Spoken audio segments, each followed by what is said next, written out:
அப்போஸ்தல நடபடிகள் 17:26 சகல ஜனங்களையும் அவர் ஒரே இரத்தத்தினாலே தோன்ற பண்ணி பூமியின் மீதெங்கும் குடியிருக்க செய்து. நான் இன்னைக்கு குறிஞ்சி நகர்ல இருக்கேன்னா கர்த்தர் என்னை அங்கே குடியிருக்க செய்து. எத்தனை பேர் நினைக்கிறீங்க நான் இருக்கிற இடம் கூட அவர்னால உண்டானதுதான்? அது மாத்திரமல்ல, குடியிருக்க செய்து முன் தீர்மானிக்கப்பட்ட காலங்களையும் அவர்கள் குடியிருப்பின் எல்லைகளையும் குறித்திருக்கிறார். என்ன பண்றாரா? பார்டர்ஸ் அவர் ஃபிக்ஸ் பண்றாரா. இயேசு கிறிஸ்துவை பூமியில பிதா அனுப்பும்போது அவர் உலகத்துக்கு எல்லா இடத்துக்கும் போகக்கூடிய பார்டர்ஸ் அவருக்கு ஃபிக்ஸ் பண்ணல. அவருக்கு ஃபிக்ஸ் பண்ணது சில பார்டர்ஸ் தான், சில எல்லை தான். எங்க? யூதேயா, சமாரியா, எருசலேம், அடுத்து கலிலேயா. ஆமா தானங்க? இயேசு இந்தியாவுக்கு வந்தாரா?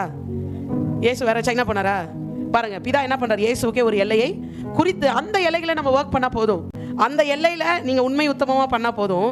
நீங்க சின்ன எல்லையில இருந்து ஒர்க் பண்ணாலும் உங்களை உலகம் எங்கும் தெரிகிற அளவுக்கு கர்த்தர் உங்களை ஆசீர்வதிப்பார். எல்லைகளை குறிப்பதோடு அவர் நிறுத்தி விடாமல் அந்த எல்லையில, என் பிள்ளைகளுக்குன்னு வச்ச எல்லையில இது கேட்கணும், இது கேட்கக்கூடாது, இது இருக்கணும், இது இருக்கக்கூடாது, அங்க வியாதி இருக்கக்கூடாது, அங்க சமாதானம் தான் இருக்கணும், அங்க புலம்பல் இருக்கக்கூடாது, அழுக சத்தம் இருக்கக்கூடாதுன்னு சொல்லி கர்த்தர் அதற்கேற்ற வாக்குத்தத்தங்களை எல்லாம் அந்த நமக்கு குறிக்கப்பட்ட எல்லைகளிலே என்ன பண்றாருன்னா அடிக்கடி அந்த வார்த்தையினால அவர் விசிட் செய்து கொண்டு இருக்கிறாராம். சோ நான் சொல்றேன், இனி நம்முடைய எல்லைகளில இனி அழிவும் நாசனமும் கொடுமையின் சத்தமும் என் எல்லைகளிலே கேட்கப்பட மாட்டாது. பிசாசு எங்கெல்லாம் இருக்கானோ அந்த எல்லைகளில புலம்பலும் அழுகையும் கூக்குரலும் துக்கம் கொண்டாடுதலும் ஆகிய இந்த சத்தங்கள் பிறக்கிறது. ஆனா தேவன் இருக்கும் எல்லைகளில், அவர் தன்னுடைய பிள்ளைகளுக்கு குறிக்கிற எல்லைகளில் பாலும் தேனும் ஓடும். அடுத்து வற்றாத நதி உள்ள நிலங்களை உடையதா இருக்கும். அந்த எல்லை மழை தண்ணீரை குடிக்கிற தேசமா இருக்கும். அந்த எல்லையில இருக்கிற ஃப்ரூட்ஸ், திராட்சை பல கொலைகளை 2 பேர் தூக்கி கொள்ளக்கூடியதான ஒரு ஆசீர்வதிக்கப்பட்ட ஒரு என்ன சொல்றேன்னா ஹை பிரீடா the first quality உள்ள ஃப்ரூட்ஸா இருக்கும்.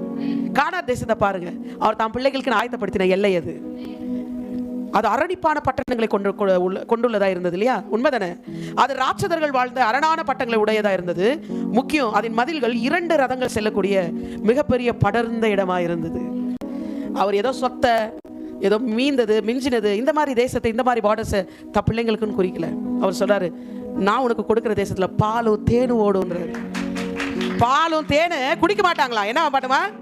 ஓடுன்றாரு. அவர் கொடுக்கிற எல்லைகளிலே தரிசு நிலம்னு ஒண்ணு இல்லைங்க. அங்க இருக்க எல்லா லேண்டும் விதை அறுவடை கொடுக்கிற நிலங்களா இருக்கும். அந்த ராட்சதர்கள்லாம் இவங்க போறதுக்கு முன்னாடி நல்லா கட்டிட்டு இருந்தாங்களா. அப்ப சொன்னார், அவர் நல்லா கட்டுங்கடா, நல்லா கட்டுங்கடா, இன்னும் கட்டுங்கடா, நிறைய கார்டனிங் வச்சுட்டே இருந்தாங்களா. வைங்கடா, எதுக்கு வைங்கடான்னாரு. ஏன்னா இனி கொஞ்ச நாள் துன்மார்க்கன் சேர்த்து வைத்தது நீதிமானுக்கு கடந்து போக துன்மார்க்க சேர்த்து வச்சது யாருக்கு போயிடுச்சு? இவர்கள் கட்டாத வீடு, நடாத திராட்சை தோட்டம், வெட்டாத கிணறா. அவர் தம் பிள்ளைகளுக்கு கொடுக்கிற எல்லைகளில் இப்படிதாங்க இருக்கணும். எல்லாமே முடிக்கப்பட்டு ஆயத்தமாக்கப்பட்ட ஒரு எல்லை.